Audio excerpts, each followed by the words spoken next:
The detached leaf, connected or withered. The illusion of separation, by Rue. Do you define yourself as a victim of the world, or as the world? I was listening to Alan Watts, and something simple came to me while staring at a tree. The leaves that are still connected are alive.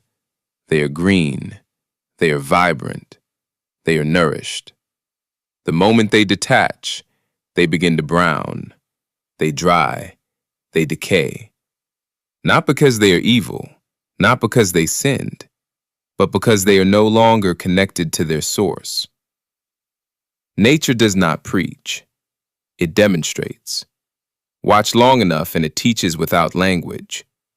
The river does not argue about flow. The sun does not debate illumination. The tree does not hold a conference about growth. It simply participates in what it is. And maybe that is where we lost something. The further the leaf gets from the tree, the further it gets from life. The further humans get from their source, from direct awareness, from breath, from earth, from presence, the more confused we become. And here is the tension. Man created words to explain reality, but the words slowly replaced reality. Language was meant to point. Now it claims authority. Words are tools, but we treat them like territory. They describe, but they cannot capture. They symbolize, but they are not the thing. Nature, source, God, energy, self. These are sounds, vibrations, labels. They are fingers pointing at the moon, yet we argue about the finger. The problem is not language itself. The problem is believing language is reality. We fight over definitions while standing on earth we did not create. We argue about ownership while breathing air we do not manufacture. We claim dominion over a planet that can erase us with a shift in temperature. How foolish to think we control the earth when we cannot control our own heartbeat.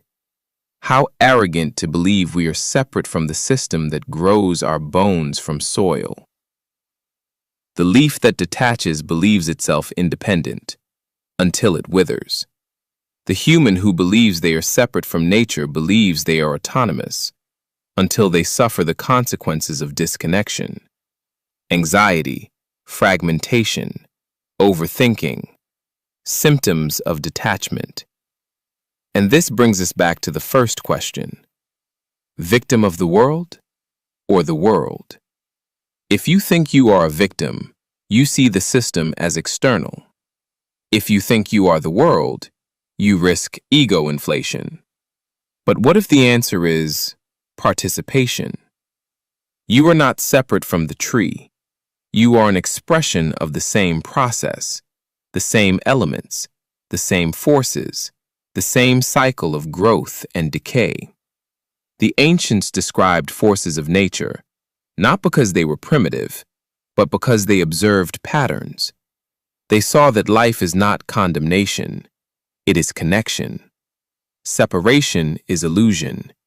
Disconnection is decay. The further we get from direct experience, from breath, from presence, from watching the tree instead of naming it, the further we drift into abstraction. And abstraction can become exile. Maybe the truth is simpler than doctrine. Stay connected, not to a word, not to a label, not to a debate, but to the source that animates you, the breath that moves without permission, the earth that holds you without asking your belief system. Because the leaf does not need theology to live. It needs connection. And perhaps, so do we. Ashe.